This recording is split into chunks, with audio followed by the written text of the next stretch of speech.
Graças a Deus. O tema que eu quero ministrar a você nesta noite é a quinta e última parte do tema fé versus a incredulidade. Fé versus incredulidade. E hoje eu quero terminar dizendo sobre o poder da oração. O poder da oração. O texto que eu vou tomar como base está lá na primeira carta do apóstolo Paulo ao seu filho na fé, Timóteo, no capítulo 4 e versículo de número 5. Porque pela palavra de Deus e pela oração é santificado. Ele está falando de tudo que Deus criou, e se Deus criou é bom. E tem que ser recebido com ações de graças e não ser recusado. Por quê, pastor? Porque pela palavra de Deus e pela oração é santificado. Oremos. Pai de amor e bendito, eu quero te louvar nesta noite antes de orarmos e pedir que o Senhor fale àqueles que estão aqui comigo na congregação, aqueles que estão aqui comigo no templo, mas também aqueles que estão me ouvindo por esse CD ou pela internet. Essa palavra seja um canal de bênção sobre a vida de cada um. E eu oro com a certeza que o Senhor falará nesta noite, como tem falado sobre esse altar. Ministra o nosso coração, para quando nós formos orar, tenhamos a plena certeza que a nossa oração é uma arma de poder em Cristo Jesus. Eu oro, te peço, no nome santo de Jesus, e para a glória de Deus eu faço. E todo o povo do Senhor que crê e toma como base essa palavra, diga amém. E amém. Obrigado, Edson. Meus amados irmãos, minha igreja querida e povo de propriedade exclusiva do Pai. Eu quero começar dizendo para você algo propício para esta hora. Viver pela fé, irmãos, nos leva a uma postura diferente de uma vida normal. Viver a vida normal, a gente já vive. Você acorda pela manhã, às vezes atrasado, agitado, pega um ônibus, perde o ônibus, chega no trabalho, pressões e volta. Aqui no Rio de Janeiro você atravessa as vias mais complicadas possíveis. Isso é uma vida normal. Só que uma pessoa que foi chamada como eu e você, e nós já estudamos desde o começo do mês, sobre uma vida de normalidade, entendemos que nós, por fé, vivemos algo um pouco mais. Nós chamamos essa vida de uma vida sobrenatural. Sobrenatural. Por que isso, pastor? Porque uma pessoa que vive pela fé, ela vive baseada em cima dessas duas verdades deste texto base que eu coloquei propositadamente, que é na palavra de Deus e na oração. Se você não viver baseado hoje, e sempre, mas hoje muito mais ainda, baseado na palavra de Deus e na oração, dificilmente você vai viver do sobrenatural. Você vai sempre viver daquilo que os jornais lhe impuseram a viver. Aquilo que os homens, e muitos deles são homens maus, ímpios, ensinadores influenciados por demônios, vão ensinar, e se você não viver essa vida baseada na palavra e na oração, você vai absorver, e você não vai viver uma vida sobrenatural, você vai continuar vivendo aquela vida corriqueira e natural. Então, nós precisamos entender que sem a palavra de Deus nos dirigindo, é impossível viver pela fé, porque nenhuma outra palavra vai dizer para você aquilo que tem que ser dito de uma maneira real, de uma maneira forte, de uma maneira poderosa, como a palavra de Deus. Qualquer palavra que você vai ouvir hoje é uma palavra misturada com incredulidade. Não sei não, hein? Eu acho, se fulano fizer, se acontecer, sempre vai estar debaixo de uma voz condicionada. Uma voz de fé, uma palavra de fé. E eu gosto muito quando o apóstolo Miguel Ângelo ele fala esta frase, e eu não entendia, depois eu passei a compreender, que a fé ela tem uma voz, e a voz da fé é a palavra de Deus. Amém, amados? Então, nós precisamos entender isso, que sem a palavra de Deus nos dirigindo, nós não vamos viver pela fé. Pois viver pela fé é ser dirigido pela palavra, e não somente por aquilo que se vê. Eu gosto daquela frase de Paulo, a sua segunda carta à igreja em Corinto, 2 de Coríntios, capítulo 4, versículo 18, ele diz: não atentando nós nas coisas que se veem, mas nas que se não veem. Isso é interessante, né? Por que ele disse isso, pastor? Porque as que se veem são temporais, e as que se não veem são o quê? Eternas. Compreenda o versículo, que coisa interessante. Ele está dizendo, você não precisa ficar atentado àquilo. Você não precisa gastar a tua energia. Tem gente que gasta energia com qualquer coisa. Eu fico impressionado. A gente que tem grupos no WhatsApp, meu amado, é uma festa, é uma aula de psicologia humana. Tem gente que se atenta por qualquer coisa. Você coloca um versículo da Bíblia, ninguém diz amém. Mas se você botar um negócio assim que mexe com o cotidiano do dia a dia, fora a Bíblia, todo mundo participa. É interessante. As pessoas se atentam nos que se vê. Paulo está falando, não se atente para o que se vê, porque os que se vê, as coisas, perdão, que você vê, ele diz que são temporais, tem um prazo de validade. Talvez você esteja passando por um momento agora que não é um momento legal de se ver ou de se viver. Mas eu quero dizer para você que são temporais, é a Bíblia que está dizendo. Então se atente nas coisas eternas. Pastor, se as coisas eternas são coisas que eu não vejo, aonde eu vou receber essas coisas eternas? Repito para você, dentro da palavra de Deus. O que importa para mim e para você é o que está aqui na Bíblia. Fora da Bíblia eu não creio, eu não recebo, por mais boa vontade que alguém tenha. Porque eu sei que tem gente que tem boa vontade, quer te ajudar, mas às vezes nessa ajuda, nesse afã, faz errado.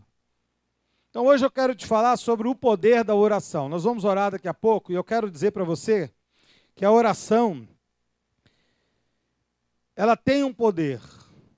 Existe, irmãos, uma fonte inesgotável em Jesus. Você pode dizer amém por isso? Existe uma fonte inesgotável em Jesus. É porque a gente bloqueia essa fonte. A gente acha que Jesus é só o Salvador. Ele é Salvador e Senhor. Ele é Quírios também. Os profetas antigos, eles já relatavam isso. Você sabe que eu vou ler um versículo aqui agora para você. Esse versículo, para mim, é um impacto muito grande. Esse versículo que eu vou ler para você agora fala muito para mim, muito. E eu gostaria que você, mesmo que já tenha ouvido esse versículo 1 trilhão de vezes, receba hoje esse versículo e guarde ele como uma preciosidade de Deus para a tua vida, que é Jeremias capítulo 33, versículo de número 3. E diz assim, invoca-me. O que Deus está dizendo? O que ele está dizendo? Invoca-me. E ele diz, se você me invocar, eu vou fazer algo, eu vou ter uma reação. Eu te responderei. Ele vai te anunciar coisas grandes e ocultas, coisas que você ainda não sabe. Ponto. Olhe para mim agora. Primeiramente, o versículo está dizendo que você tem que invocar o Senhor. O que é invocar o Senhor? É chamar a atenção dele, não é orar de qualquer maneira, não é fazer rezas. É você invocar o Senhor, é Deus olhar para você. Na Bíblia, muitas pessoas invocaram a Jesus. Você viu muita gente invocar ao Senhor. E você viu muitas reações de Jesus pelo invocamento. Homens que gritavam, filho de Davi, gritando, e gente falando, para de gritar, vou continuar gritando. E ele olhava e falava, gente, esse rapaz está me chamando a atenção. Isso é invocar ao Senhor, invoca ele. Eu acredito no poder da invocação do nome de Jesus. Não sei se você já teve essa experiência. Eu quero te dar agora uma experiência. Eu quero que você guarde isso que eu estou te falando agora. Porque o que eu estou te falando agora vale mais que $1 milhão. Então eu vou te chamar a atenção. Esquece a Bíblia e olhe para mim agora. Olhe para mim. Porque o que eu vou te falar agora vale mais que $10 milhões. Aprenda a invocar o nome do Senhor. E a gente não aprendeu ainda. Invoca o Senhor. Eu já invoquei o nome do Senhor em diversas circunstâncias. Quando você invoca o nome do Senhor, Ele te responde. Pode ser aqui hoje, pode ser na sua casa, pode ser no seu trabalho, pode ser onde for. Invoca, diga: Senhor, eu invoco a tua presença, a tua voz, a tua resposta. Eu invoco o Senhor, como se Ele estivesse à sua frente. Não é oração vaga. Estou orando, sabe? Estou orando. Tudo é Deus, a árvore é Deus, a pedra é Deus. Não, invoca um Deus todo-poderoso, um Deus que é uma pessoa. Ele é pessoal. Eu sou o Senhor, vosso Deus. É uma pessoa. E Ele está dizendo: invoca-me, eu vou te responder. Detalhe. Ele não vai te responder qualquer coisinha. Qualquer coisinha é o natural. Qualquer coisinha é só você ir no Google. Qualquer coisinha, vai no Wikipédia. Agora, se você quer coisas grandes na tua vida, se você quer respostas grandes, coisas ocultas, que você ainda não sabe, mas necessita saber, precisa. Por isso que eu digo para você que a pergunta é uma das coisas mais poderosas que se há no universo. Pergunta para Deus. Deus, está fora do controle. Como é que faz isso aqui? Deus, eu não estou conseguindo levar isso aqui. Como é que eu faço para levar? Senhor, eu estou perdendo o controle. Me ensina a voltar a tomar a rédea. Pergunte para Deus. Invoque a Ele. Esse é o segredo para a tua vida. Aonde você estiver, você tem uma sintonia com Deus. Você é um espírito com Ele. Você tem o poder de invocar o nome de Jesus, a pessoa de Jesus. E Ele disse: se você me invocar, eu vou te responder. Coisas grandes, coisas ocultas, que você não sabe, mas vai passar a saber. Amém? Então existe, repito para você, uma fonte inesgotável em Jesus. Se os profetas disseram isso, eu vou dizer que o próprio Jesus também disse isso.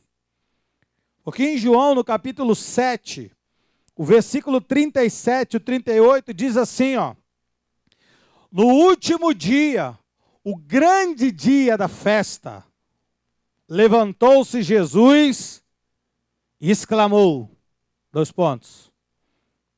se alguém tem sede, venha a mim e beba. Quem crê em mim, como diz a Escritura, do seu interior fluirão rios de água viva. Olha o que Jesus está falando. Ele chegou no último dia da festa, o dia principal, o dia que chama mais atenção, e ele gritou, ele exclamou, chamou a atenção de todo mundo. Ele não falou assim escondidinho para ninguém ouvir. Vou falar só para vocês aqui, falar um negocinho aqui. Não, ele falou para se ouvir, ele se tornou público. A voz de Deus, ela é pública. E ele exclamou dizendo, se você tem sede, sede aqui não era só de água, porque ninguém estava ali com vontade de beber água.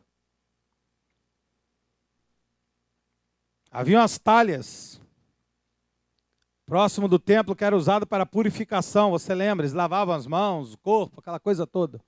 E Jesus falou, a água que purifica e lava não é essa, sou eu. Olhem para mim.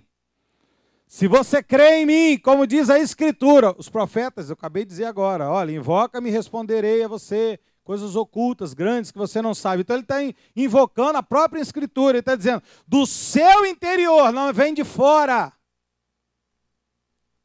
A gente espera muito de fora. Espere de dentro. Todo mundo está esperando de fora. Eu estou esperando se levantar aí um grande político, não vai se levantar nada de fora. O que se vai levantar é a igreja de Jesus com poder e glória sobre esse país. Amém, amados? E ele diz, do seu interior vai fluir. Vai fluir o que? Umas gotas? Um copo? Rios. Então tem que fluir o rio. Se ele diz que flui, flui. Irmão, se Deus está falando que flui, tem que fluir o rio da tua vida. O rio tem que fluir. Eu estou muito preocupado com alguns que não flui nem uma gota d'água, nem um córregozinho, nada. Tem que fluir rio. A Bíblia nos garante, tem que fluir. Precisamos então fazer essa fonte jorrar. Diga glória a Deus por isso. Agora, entenda algumas coisas que eu vou te falar, preciosas para a gente orar. Entenda. Viver pela fé é entender isso que eu te falei agora, mas não é você se tornar um super-homem ou a Mulher Maravilha. É mesmo, pastor? Sim. Vou te dar um exemplo. Por exemplo, a Bíblia fala no Antigo Testamento de um homem que era muito forte. Aliás, no Antigo Testamento não conheço um homem mais forte que ele. Alguém lembra do nome dele? O nome dele era Sansão. Em Juízes 15, diz assim, ó, do 14 a 19, chegando ele a Leí, os filisteus, saíram ao encontro, jubilando. Vamos ganhar Sansão, vamos ganhar. Olha o que ele diz. Porém, o Espírito do Senhor de tal maneira se apossou dele que as cordas que tinha nos braços se tornaram como fios de linho queimados e as suas amarraduras se desfizeram das suas mãos. Achou uma queixada de jumento ainda fresca à mão e tomou-a e feriu com ela quantos homens? Veja só, 1000 homens. 17, 16. E disse, com a queixada de jumento e outro montão com a queixada de jumento feri 1000 homens. E tendo ele acabado de falar, lançou da sua mão a queixada e chamou aquele lugar de Remate Leí. 18. Depois dele fazer tudo isso, ele sentiu o quê? Veja, ele sentiu grande sede. Então veja, não é porque um homem que vence 1000 pessoas, ele agora, sou o cara. Não, ele sente sede depois. Então eu quero dizer para você que viver pela fé, não é você agora ficar lá igual, tô pela fé. Não, é você ver. Como disse o salmista Davi, 1000 cairão ao teu lado.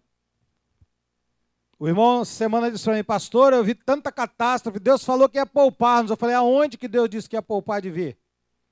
Porque o Salmo 91 diz, 1000 cairão ao teu lado. E 10.000, aonde? A tua? Tu olharás, verás, porém você não vai ser atingido. Tem gente que cria uma Bíblia particular. Falei, meu irmão, não tem isso na Bíblia, você vai ver. Até para você saber que é Deus que está cuidando de você. Então, Sansão, ele lutou, venceu 1000 homens, mas quando terminou de vencer, ele sabia que não era ele, era o Espírito Santo, como diz o versículo 16. Elias, 1 Reis 19, 1 a 8. Acabe fez saber que Jezabel tudo quanto Elias havia feito, como matar a todos os profetas à espada. Então Jezabel mandou um mensageiro a Elias a dizer-lhe, façam-me os deuses como lhe aprouver, se amanhã a estas horas eu não fizer a tua vida, como fizeste a cada um deles. Ele matou todos, degolou todo mundo. Você lembra disso? 400 profetas, 450. Temendo, pois, Elias levantou-se e para salvar a sua vida, se foi e chegou a Berseba, que pertence a Judá, e ali deixou seu moço. Ele mesmo, porém, se foi ao deserto, caminho de um dia, veio e se assentou debaixo de um zimbro. O que ele pediu? A morte. Então veja. Primeiro ele vence 450 profetas de Baal, mata todos, ele arranca o pescoço um por um. 1, 2, 50, 400, 450. É uma imagem terrível, né, irmãos? A gente não vê isso. A gente só lê. Você já imaginou ver isso? Seria a semana toda nos jornais, né? Só que depois disso, uma mulher... Volta o versículo primeiro, eu acho interessante o versículo primeiro. O versículo primeiro diz... Acabe fez saber a Jezabel tudo quanto Elias havia feito e como matar a todos os profetas à espada. Aí diz o 2. Então Jezabel mandou um mensageiro a Elias dizer, faça-me os deuses. Jezabel ouviu, mandou um mensageiro dizer, ela não foi não, ela só mandou um mensageiro dizer, aquela coisa de mulher que está nervosa. Já viu, mulher nervosa? As irmãs quando ficam nervosas, falam, está na TPM. Eu vou matar esse cara, eu vou matar ele. Aí alguém foi lá avisar ele, ele morreu de medo. Então estou dizendo para você que viver por fé é você não perder a tua naturalidade, humanidade. Vai continuar tendo humanidade, vai sentir dor às vezes. Pode sentir o medo. Mas a Bíblia diz, não temerás. Não temerás. O Salmo 91 é uma bênção, né, irmãos? É tremendo. Não temerás do terror noturno. Se você não vai temer, porque antes você tinha medo. Então ele vai e pede a morte. E diz, lá na frente, 7 e 8. 1 Reis ainda, 19, 7, 8. Voltou segunda vez, o anjo do Senhor tocou, ele disse, levanta e come, porque o caminho te será sobre modo longo. Levantou-se, pois ele comeu e bebeu. E com a força daquela comida, caminhou 40 dias e 40 noites até Horebe, o monte de Deus. Veja, ele sentiu medo, pensou que ia morrer, se escondeu, falou, quero morrer, quero morrer. Não, o anjo falou, vai morrer não, você tem muita coisa para fazer. Mas eu estou com fome. Então entenda, irmãos, viver pela fé não é te tornar um super-homem. Viver pela fé é viver pela fé. É usar da palavra. Por isso que o texto base é, pois pela palavra e pela oração é santificado. Fora disso, somos apenas homens normais. Como é que eu saio do normal para a sobrenaturalidade? Pela oração e pela palavra. Quer ver outro exemplo? Paulo, Colossenses 1, 24 e 29. Agora me regozijo nos meus sofrimentos por vós. Sofrimentos, ó. E preencho o que resta das aflições de Cristo na minha carne em favor do seu corpo. O corpo de Jesus é o quê? Você poderia dizer alto, alto. Diga mais alto. O corpo de Cristo é o quê? A igreja. Não, pastor, não precisa de estar junto. Ah, não precisa? Então arranca o 24 da Bíblia. Tem coragem? Se uma vírgula você recebe flagelo, imagina um versículo inteiro. Para isso que eu também me afadigo, diz Paulo. Paulo diz que primeiro tem sofrimentos, depois ele diz se afadiga. Paulo se cansava também, irmãos. Então, viver pela fé não te poupa o cansaço. Eu esforço-me mais possível que eu posso. Segundo a sua eficácia, a eficácia de Deus que opera eficazmente em mim. Ah, tá, então é a eficácia de Deus em mim. Então como é que eu vivo pela fé? Pela oração e pela palavra. Você pode repetir isso? Diga, pela oração e pela... Diga de novo, pela e pela... Uma pergunta de Enem. Se eu estou te dizendo para você sair do natural e viver no sobrenatural, é pela... oração e pela... Você está com medo de dizer? Diga, pela... e pela palavra. Então, se eu quiser viver naturalmente, é só eu esquecer a oração e a palavra. Pastor, mas eu não tenho tempo de orar nem ler a palavra. Tudo bem. Só vai viver uma vida natural. E do natural, é só você ligar agora, quando chegar em casa, no canal 40 da tua televisão. Só dá notícia. E pega um papel em branco, bota uma lista assim, ó. Notícias boas, notícias ruins. Não precisa ver muito não, veja só 1 hora de programa.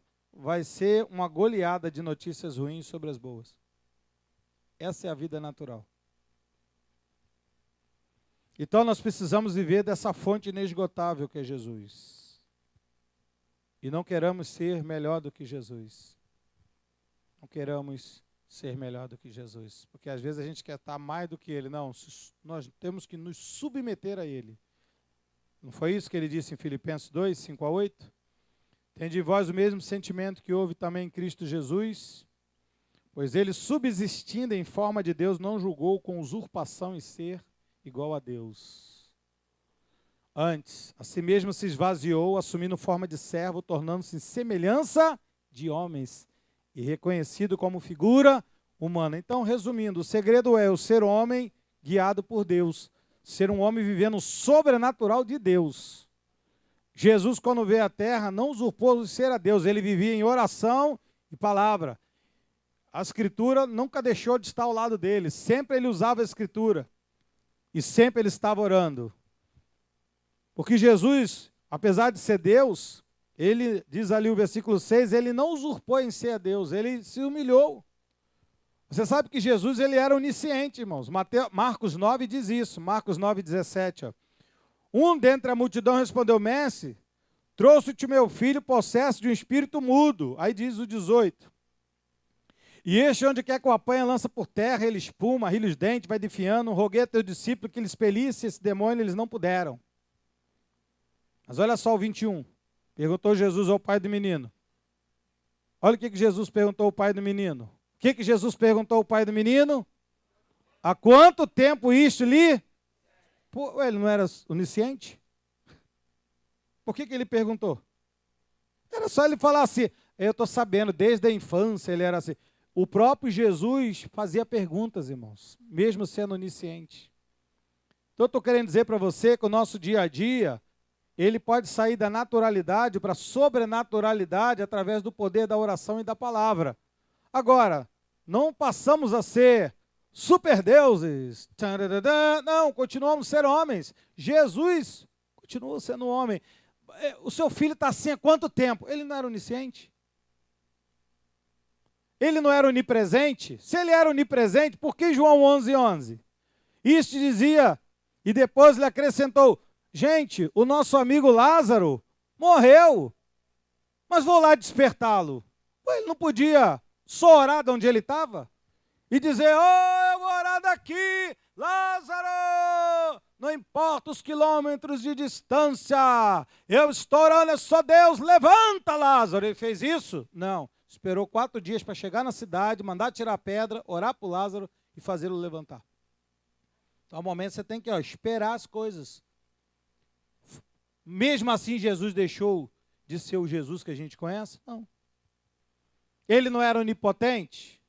Era onipotente.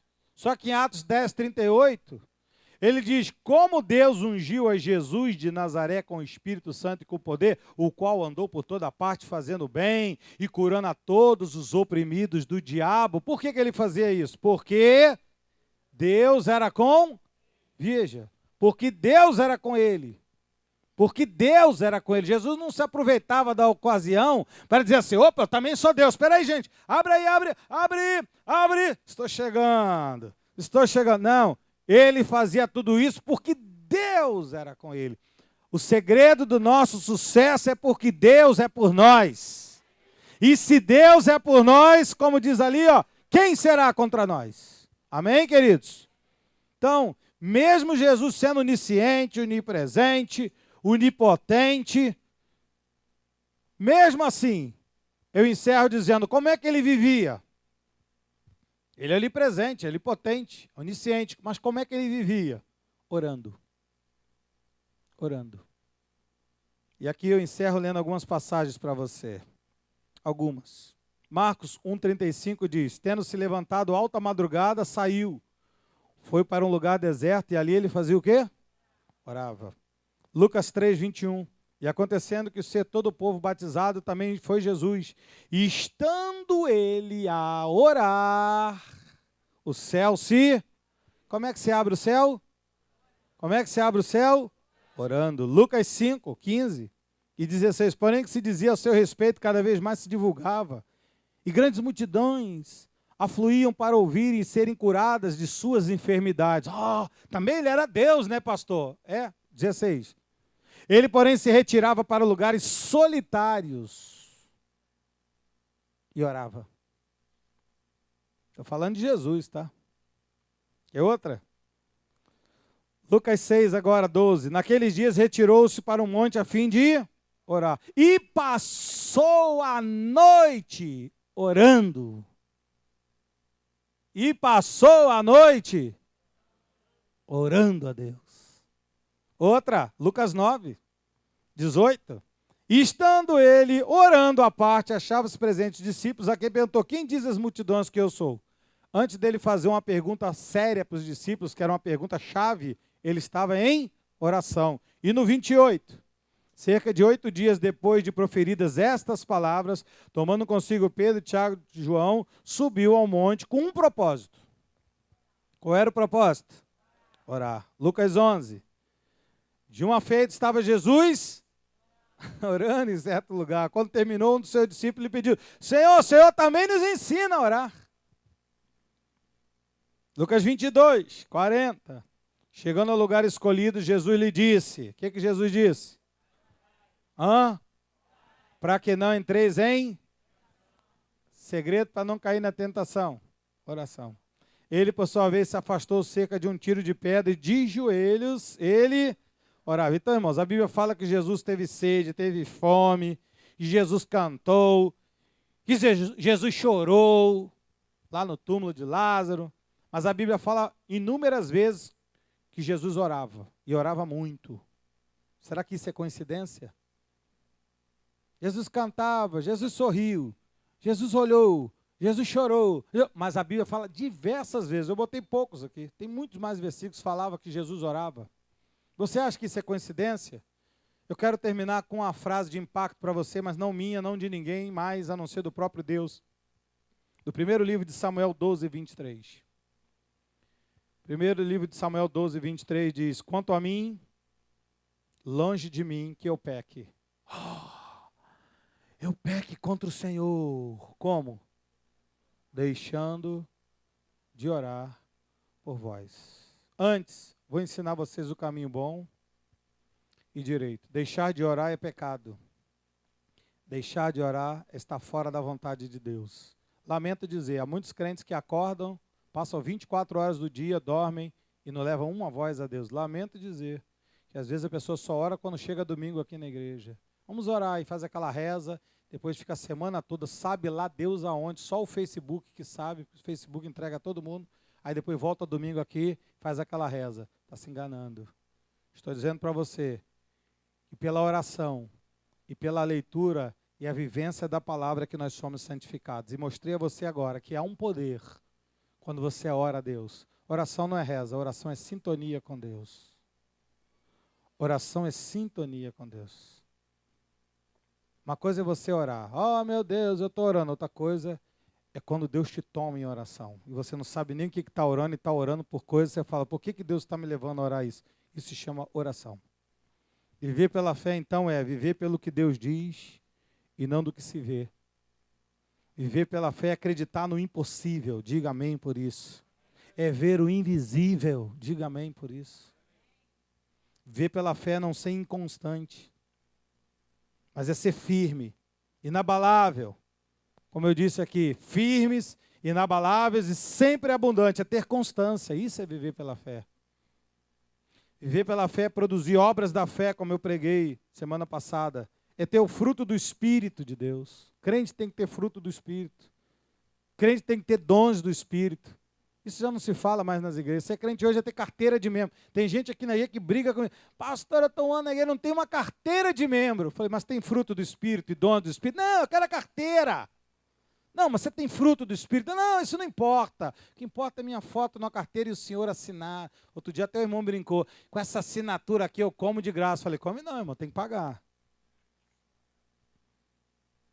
Viver pela fé é promovê-la. Porque se você não promover, diz que Paulo disse a Tito, lembra? Paulo diz, promova a fé, Tito, senão vai vir incredulidade. Promova a fé em cada área da sua vida. Principalmente naquelas 3 áreas que eu falei, saúde, família e finanças. E viver pela fé é baseado no que diz as Escrituras, irmãos. Como eu acabei de falar agora, é ter uma vida de plena oração. Preguei 5 mensagens sobre fé versus incredulidade. Espero que você tenha aprendido e colocado a sua vida para viver pela fé. Porque o justo só tem uma direção e só tem um chamado a viver. A Bíblia diz, 2.700 anos, disse o profeta Abacuque, porque o justo viverá pela fé. Assim seja, assim disse o Senhor.